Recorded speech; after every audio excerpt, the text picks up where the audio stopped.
Ouais, j'ai pas d'infos en plus à dire. Je dirais que Ujnak-O c'est bien. Sur ce genre de. Pour en vrai, Ujnak-O c'est une valeur sûre de manière générale. En plus, il y a cette histoire, cette fameuse histoire de sacrifice. Tu peux mettre des poisons, donc ça traverse le sacrifice, c'est pas trop mal. Et les K-flip, je sais pas. Feu, on aime bien, mais on a vu qu'au final, on a joué K-flip multi et K-flip R. On peut un peu tout faire. J'ai l'impression qu'aujourd'hui, Solari, ils ont envie d'essayer quand même de faire un peu des brains, hein, parce que le double élément agi sur Eka plus Yop, c'était quand même un petit peu un brain en vrai. La game 1, on a quand même fait un petit peu des brains aussi. Aujourd'hui, j'ai l'impression qu'on veut changer un petit peu les traditions, quoi. On joue pas les stuffs très conventionnels, ce qui, pour l'instant, je trouve, a bien marché. Même si on perd game 1, honnêtement, c'est pas à cause des stuffs qu'on a perdu. Hein. Roublard Red, oh non. Ah, en vrai, je pense pas. Franchement, Roublard, je sais pas. Shanghai, je crois pas que ce soit son style, Roublard, Roublard O. Sauf s'il y a Sadida ou Enutrof, un truc comme ça, mais sinon, je pense pas. Roublard, il le joue R, je pense. RTR.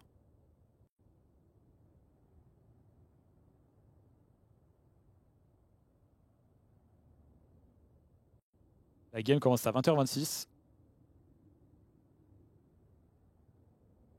Peut-être en profiter pour aller boire un coup, moi d'ailleurs.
Alors, est-ce qu'ils sont déjà en phase prépa? Je ne crois pas. Bon, du coup, c'est draft, que ce qu'on disait. Oui, Sacri tank. Attention. En gros, Sacri tank, pour ceux qui ne connaissent pas trop, c'est un sacker qui aura 7000 HP, des bonnes raises. Il tape. En fait, il a un sort qui tape très fort tous les 3 tours en zone. Mais aussi, surtout, moi, c'est le côté sacrifice, placement et tout qui va être super fort avec ce sacker dans cette game-là. En vrai, c'est rare en tournoi les games où tu peux sortir Sacri tank, mais dans cette game-là, je le trouve incroyable. Parce que souvent, il y a 60 000 debuffs. Mais là, on a une compo chez Solari qui a très peu de debuffs. Donc, c'est là où le sacker marche bien. Après, c'est pas un truc invincible, hein, mais je trouve que là, s'il y a bien un moment où tu peux le jouer, c'est là. Hein. En plus, il pourra vraiment épauler ce roublard, parce que le roublard, ça va être un peu la star normalement. Celui qui peut one-shot. Alors moi, j'avoue que j'en ai pas encore vu de sacker tank dans les matchs que j'ai cast. Donc peut-être le premier, peut-être ça va être un sacker tout, enfin normal et tout, hein, franchement. Shanghai, on a vu qu'il nous surprend à chaque fois sur les stuffs. De toute façon, même Solari, hein, là, ce soir, les stuffs, il n'y a rien d'acquis. Forge Violence, ça donne quoi? Bah Forge Violence, il va un peu tout faire, quoi. Genre, il va un peu éroder potentiellement, mais pas trop. Il peut debuff un peu s'il veut. Enfin, soit l'un, soit l'autre. Il peut un peu soigner, un peu protéger. Phalange, Oriflamme. La classe fait un peu tout. Elle fait tout à merveille. Elle fait pas, enfin, pardon, elle fait rien à merveille, mais elle fait un peu tout. Si, mais Enu était 10 fois mieux que quoi? Que Sacri? Non, enfin, je suis sûr que vraiment, je pense que Sacri Tank, si vous avez jamais vu ça, vous allez. Après, peut-être, je surcote le bail et tout, mais s'il le joue, tu verras. Hein. Ça a commencé à 18h, ouais. 18h, il est 20h24, la game se lance en 2 minutes. Et on est à 1 partout. Il faut faire l'exploit de gagner en B, comme je dis depuis tout à l'heure. Parce que c'est ça qui fera la diff. Les grosses chaises gaming, et ça, utilise la chaise en bois. T'inquiète, elle est très bien, ma chaise, elle est nickel en vrai. Il y a un dossier et tout, t'inquiète, je suis bien. Hein. Une chaise en bois, qu'est-ce qu'il raconte? Sacré temps, quand il n'y a pas beaucoup de soins avec, c'est un peu dur à jouer. C'est vrai. T'as quand même. Bon, normalement, t'as un Dokoko, t'as un scintillant et t'as quand même les sorts du Forge-Lance qui peuvent se soigner parce que c'est des sorts qui sont en pourcentage HP. Donc tu lâches, comment ça s'appelle, Renommée qui soigne du 1000, quoi. Après, à voir. Peut-être qu'on parle de ça, il n'y aura pas. Hein. Franchement, c'est possible. Hein. En tout cas, s'il y a bien une game où tu peux te jouer, c'est dans celle-là. Parce que sinon, c'est un truc que tu peux pas souvent jouer. Le retour des résistances critiques. C'est quand la finale? Dans une semaine. Ouais, c'est dans pile une semaine, je crois, parce que c'est le 23 samedi. 23 mars. Je sais pas vraiment à quelle heure, j'avoue, ça doit être l'après-midi, je pense. C'est à Paris. Enfin, là, il y a un truc en IRL, après, t'es pas obligé de venir, hein, mais. C'est à Paris, tu pourras regarder en live aussi. Depuis quand il y a de la compète sur Dofus? Ouah, ça fait longtemps qu'il y a des tournois sur Dofus, frérot. Hein. Pour le coup, Dofus, frérot, les tournois, c'est peut-être avant League of Legends, hein, je sais pas, mais les premiers Gould Terminator, je pense que c'était dans 2009, 2010, je sais pas. Pour le coup, après, bon, c'était pas vraiment de l'e-sport, tu vois, mais des tournois Dofus, ça fait très longtemps. Premier Gould Terminator, à l'époque où Jiva gagne contre. C'est contre qui déjà? Silhouette? Je sais même plus, je crois que c'est Silhouette. C'était il y a très très longtemps.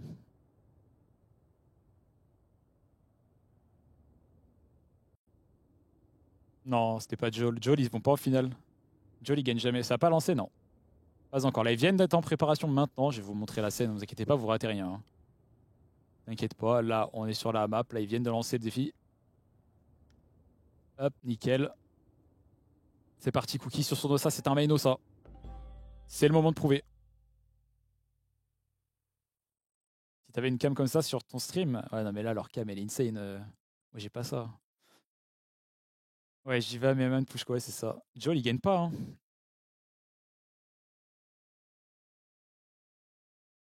Non, non, Joel, ils ont jamais gagné Gulta, les gars. Allez, gain numéro 3. On va portailler prêt, Regatio est prêt. Let's go. On a une draft un peu spéciale. Enfin, non, pas si spéciale que ça. C'est un peu une draft no-brain. Un peu comme Game 2 au final. Hein. C'est Eni plus doublé Rôdeur. Là, on a Osa doublé Rôdeur. Bon, juste que Osamoda, c'est quand même moins fort qu'Eneripsa.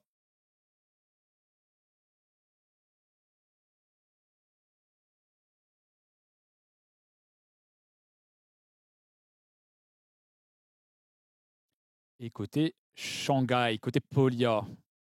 Ah, c'est là que ça fait plus peur. Parce qu'il peut vraiment faire des plays avec sa compo. Il peut faire plein de plays possibles. Il peut même jouer un peu sur les Dopu avec son Forge-Lance. C'est ce qu'on a mis des Forge-Lave. Sa compo, elle est relou, elle est casse-tête. C'est vraiment relou de draft contre Shanghai. Hein. Il y a pas mal de grosses teams, limite. Tu sais qu'elles sont très fortes, mais drafter contre, c'est moins chiant. Mais Shanghai, il te sort des compos relous. Donc il n'y aura pas le sacré temps qu'on disait. Je suis limite peut-être rassuré, hein, franchement. Ça sera un Forge-Lance feu, il me semble.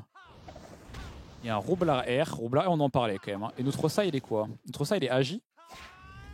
Et je sais pas s'il est agi. Non, je pense qu'il est quand même terre. Peut-être pas terre-feu, mais terre, je pense. Bon, on va suivre ça de toute façon. 4% de sur l'Osa, comme quoi. Et le châtiment a été sympa. Alors là, faut pas bégayer maintenant. Qu'est-ce qu'il nous propose? Bouffe-toi Albinos. Avec le Bouffe-toi Albinos, il peut attirer son Ujinac s'il le souhaite. Un petit corbeau pour la suite du combat. Et on va attirer l'Ujinac dans la game pour essayer d'éroder quelqu'un de rapidement. Est-ce que c'est pas une game Crocobure en légende là? Oh, il y a une Crocobure sur Roublard. Roublard R Croco. Ah, comme quoi si, il a triple Croco. Non, il a pas triple Croco, il a double Croco.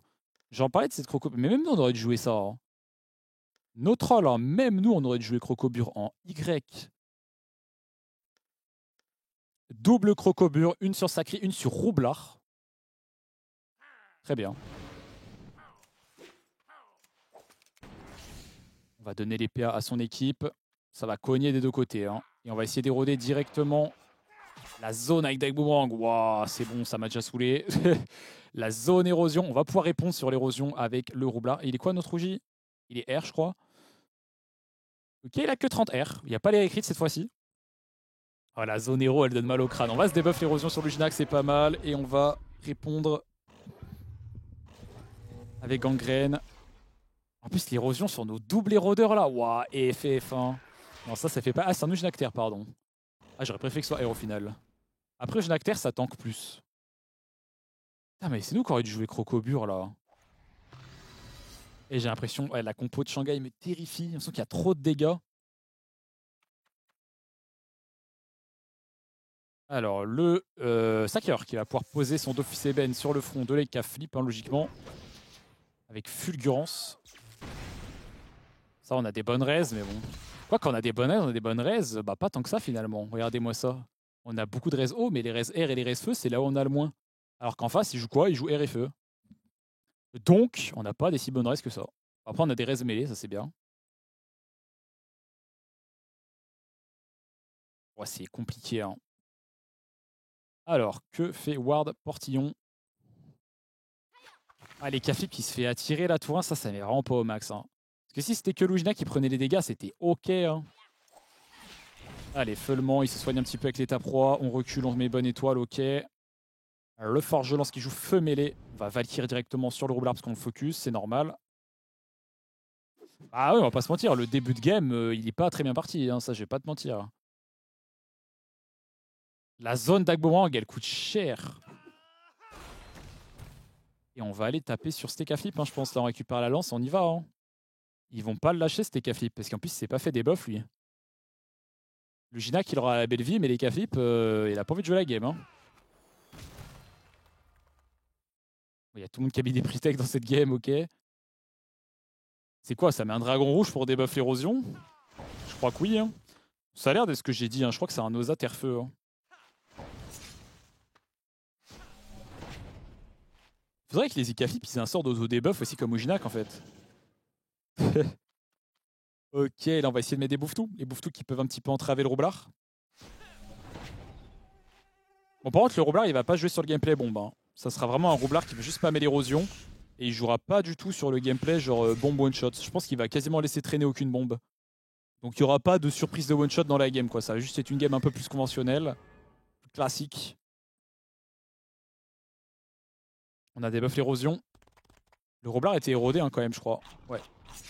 Donc là, faut qu'ils remettent les deck boomerang sur les Cafip. Ou l'Ujinac, hein, n'importe. Mais bon, je pense qu'ils veulent le continuer sur les K là, non? Je pense qu'ils ont envie de continuer sur les K. Là, il peut deck boomerang à côté de la lance. Il peut en mettre deux. Et les Cafip, il va fondre. Après, le Roblar aussi va fondre. Le seul truc, c'est que je pense qu'il y a sacrifice, quoi. Et que là, sacrifice dans ce genre de combat, ça va nous faire perdre un temps fou. Alors que nous, on n'a pas d'équivalent à sacrifice, on n'a pas de stabilité portée, on n'a pas de trucs comme ça.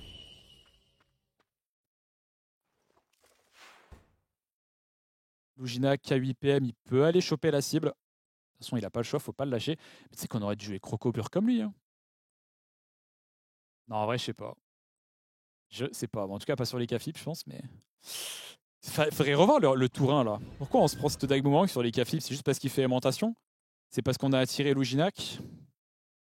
C'est vraiment dommage. Parce que si tu la prendre sur Luginac, il se débuff après, c'est pas grave, mais sur les Cafip, ça fait vraiment chier. Ok, on tape sur ce roublard. Les dégâts sont pas très élevés, mais la Vitamax du roublard descend, donc ça, c'est ok tiers. Pas de souci là-dessus. Et on va bastonner Stekaflip avec des zones carnage. Ça va tuer le dragonnet rouge.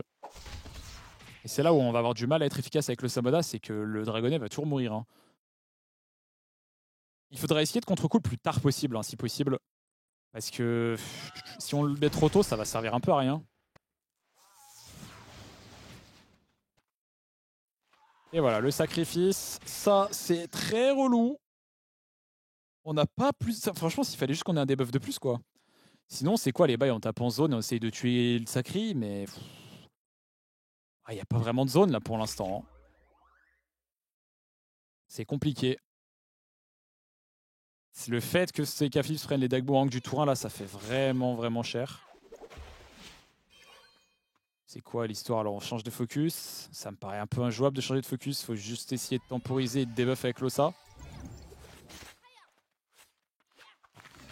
On va loin. Le héros va pas trop de reste, Sacri peut tomber vite. Ouais, bof, hein, il va pas tomber vite, ce Sacri, moi je te le dis. Enfin si, le seul moyen de tomber vite, c'est avec des zones, mais on n'a pas vraiment de dégâts de zone là. L'ossater un peu, très vite fait avec frappe du racleur, mais bon, l'ossater il va pas taper du 3000 non plus quoi. Là, ce qui manque dans notre compo, c'est du debuff quoi. Le duo Ujina-Keka, il est bien, mais il n'y a pas de debuff. On remet de l'érosion et la Vita de l'Ekafi va tomber très vite. De toute façon, cet Ekafi, c'est sûr qu'il va mourir dans la game. Maintenant, la question, c'est si on arrive à trade kill comme d'habitude. Si on arrive à jouer un 2v2, là, au Samodas, en 2v2, c'est déjà beaucoup plus fort. Mais bon, on n'en est pas encore là. Il faut réussir à trade kill, parce que là, l'autre Eka, il est déjà à 2600 Vita max. Bon, Lossa n'est pas taclé, ça c'est cool. Il va pouvoir faire un peu sa vie, mais là, il faut qu'il remette un dragonnet pour debuff, non? Il peut réinvoquer déjà? Ouais, je pense qu'il doit pouvoir quand même. Ouais, c'est bon, il peut directement l'invoquer, ça c'est bien joué. Allez, faut pas bégayer. Clairement, la game se joue, hein. Ah bon, on va dragonner ici. Donc il préfère debuff l'érosion, je pensais qu'il voulait debuff sacrifice. Ouais, ok, bah du coup c'est l'option un peu plus défensive.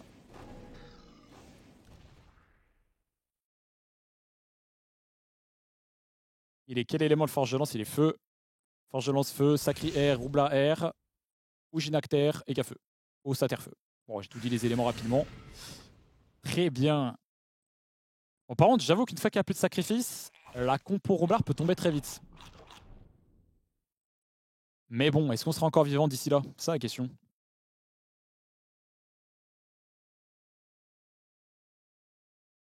Parce que là, ouais, sacrifice, c'est le sort relou pour notre composition.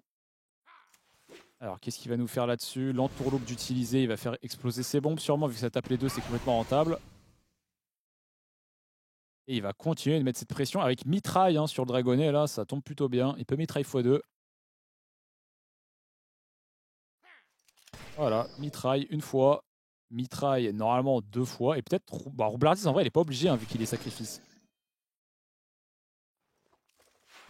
Et on met une bombe directement sur son front. 1800 points de vie. Et là, le Ginac, bah, vu qu'il joue pas haut, il peut pas vertèbre. Et vu qu'il y a sacrifice, il a pas envie de jouer au jeu, quoi, en gros. C'est quoi la technologie? On tape le sacrieur ou on tape... Là, déjà, on va mettre un pelage protecteur, je crois.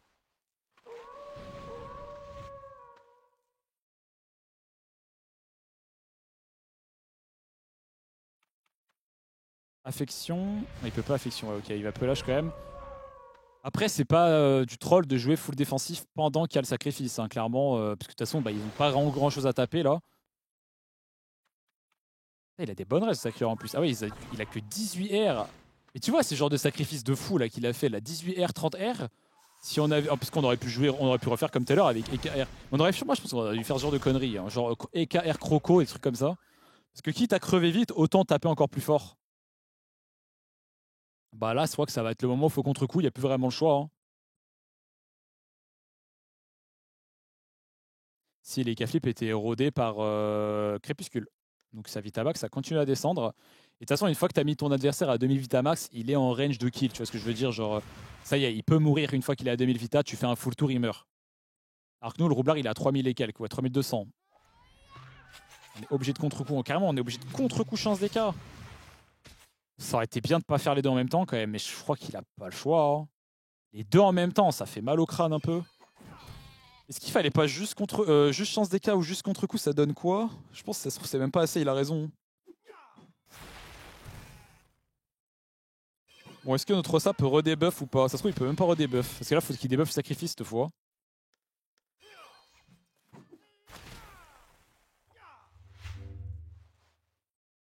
Sinon, il décide d'essayer de taper en zone, genre zone sacrifice avec frappe du crackler.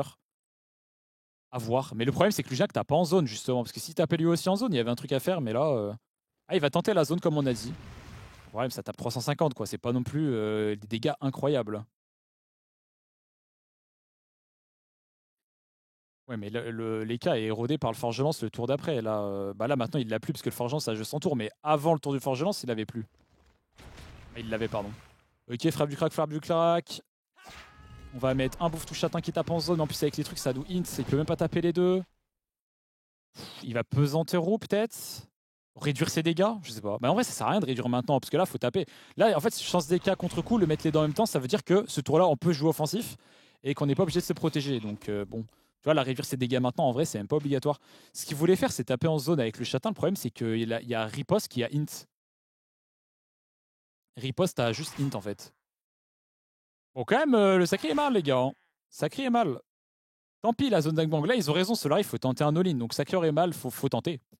Faut tenter de le tuer. Malheureusement, je crois pas qu'on a assez, mais sacré est mal. C'est maintenant ou jamais. Là, c'est pas compliqué. Tu tapes.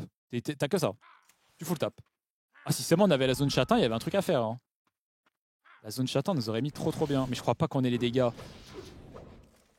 Le dernier espoir. Ah, faut qu'il full tap sur Roblar. Il a moins de rester.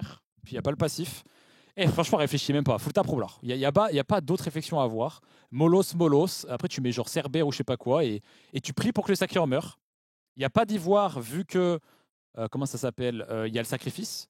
Je sais même pas pourquoi il réfléchit, hein, vraiment. Bah, il réfléchit pour optimiser son tour de dégâts, mais il faut pas faire autre chose, ça c'est sûr. Autre chose serait un misplay. Pourquoi il colle ici, là? Je sais pas ce qu'il fait. Pourquoi il a pas. Ah, il veut prendre la zone. Ouais, ok, la zone muselière. Allez, non. Ah, quoique, allez. Crocobure, 209. Oui. Le kill est pris, ok. Mais comment on fait pour pas mourir maintenant sur Eka? Ok, déjà on a réussi à tuer Sekris, ce qui est vraiment bien. Hein. C'est vraiment excellent. Oh, c'est passé tellement peu. Oh, la crocobure qui l'a trollé finalement. Oh, le crit Molos peut-être. Est-ce que c'était vraiment le plus opti? Franchement, si c'est un génie. Hein. Si le Calcaneus pour faire la zone muselière c'était le plus opti, c'est un génie. Hein. Bon, les Cafip risquent de mourir quand même, mais si on prend de l'avance dans le 2v2, on est bien. Hein. Parce que Oza ou Jinak en 2v2, il y a des très bons arguments. L'Odora qui est pas mal, il a quand même 11 PA. Ok, là, il faut faire perdre du temps avec ces Cafip, il a raison d'Odora. Oh, franchement, le kill, il est vraiment big. Hein. J'y croyais vraiment pas. Est-ce que les Cafip peuvent faire gagner encore un peu de temps, juste s'il encaisse quelques dégâts? Oh, c'est très big ce kill. Hein. Ça peut vraiment tout changer. Ça va, il tape pas si fort que ça. Enfin, est-ce qu'il a Maelstrom, là, le truc qui fait exploser les marques? Ah, quand même, Moulin Rouge. Est-ce qu'il peut le tuer avec 2 PA? Pas tout de suite. De toute façon, les Cafif, je pense qu'il rejoue pas, mais c'est pas grave. Juste, il nous a fait gagner du temps, en fait. Parce que là, maintenant, on veut jouer offensif. On veut bourriner ce roublard. Et là, maintenant, c'est un peu comfort zone, vu que le Usamodas, en 2v2, pour moi, il est plus fort. En 2v2, avec ses invocations, en fait, le fait que tu invoques, c'est comme si tu récupérais ton Ekafib via les invocations, en gros. Oh, c'est big, hein. Ce qui sacrieur avec sa propre crocobure, hein, précise. Hein. Le call de génie, peut-être d'attirer pour prendre la zone muselière, c'était sûrement peut-être le tour qui tapait plus fort. Enfin, moi, je m'attendais quand même à ce qu'on se transforme en bestial pour gagner quelques dégâts, mais ils savent ce qu'ils font. Hein. Ils savent ce qu'ils font. Ok, on va quand même essayer de soigner un petit peu les Cafip avec ce Dragon Albinos. Et là, on gagne du temps. Là, c'est très bien ce qu'on fait. Parce qu'on soigne les cas. Du coup, c'est-à-dire que pour tuer les Cafip, il faut qu'ils dépensent plus de PA. Du coup, quand on va commencer le 2v2, on sera dans des très bonnes conditions. Ah, si on win en B, c'est big. Hein. Parce qu'on aurait 2 balles de match. 2 combats de match. Je sais pas comment tu dis sur Dofus. Ok, la crocobure qui se tape lui-même encore une fois. Comme quoi, cette crocobure, elle était peut-être pas si bien finalement. Elle a été utile à 2-3 reprises, mais est-ce que c'était pas un peu CSC si tu calcules le nombre de dégâts qu'ils ont pris eux comparé à ce qu'ils nous ont mis? À voir. Surtout qu'il faut pas oublier les malus de résistance distance aussi. Qu'est-ce qu'il peut faire? Est-ce qu'il peut éliminer notre Ekafib déjà? Parce que s'il le tue pas maintenant, il rejoue encore un tour. Hein. Oh, le proc Forge Lave qui est excellent. Ça nous fait encore une très bonne nouvelle. Est-ce qu'on peut faire encore une fois? Parce que si les cas rejouent, c'est énorme encore. Hein. La méga bombe, il va taper une fois sur la méga, faire exploser la bombe. Est-ce qu'il peut tenir? Il a 18 points de vie. Normalement, il a pas de poison. Il devrait encore rejouer un tour bonus gratuit comme ça. Oh, franchement, on a de la chance. Moi, je dirais enfin de la chance. Un peu de réussite. Après, on a provoqué notre chance parce que Lugina qui va chercher ce tour, c'était big. On a des concèdes 2-1. Oh, c'est magnifique. Oh, gagner cette game, c'est vraiment big parce que c'était très hardcore à win. Je sais même pas comment on a fait. La zone sacrifice de Losa. Les full dégâts de Lugina alors qu'il avait des bonnes raids encore une fois. Et là, on est en 2-1. Et là, on peut jouer en A. Et en A, si on fait une bonne. Ça sur cette même map. Si en A, on arrive à jouer notre jeu, tout simple, hein, je sais pas, on prend un Eni, on prend un Zobal, ce qu'il y a de dispo, quoi. On draft efficace, simple, on reste focus, on peut aller chercher le 3-1, clairement. Et là, j'aurais peut-être même tendance à dire que c'est maintenant qu'il faut gagner. Il faut pas aller au 3-2. Même si, ok, on a 2 tentatives de gagner, parce que là, il y a 2-1, donc on a encore 2 combats possibles. Si on va en game 5, ça sent pas bon. Parce que déjà, bon, tu perds une game avant, donc ton mental est pas ouf. Et en plus, on sera de nouveau en B, le fameux.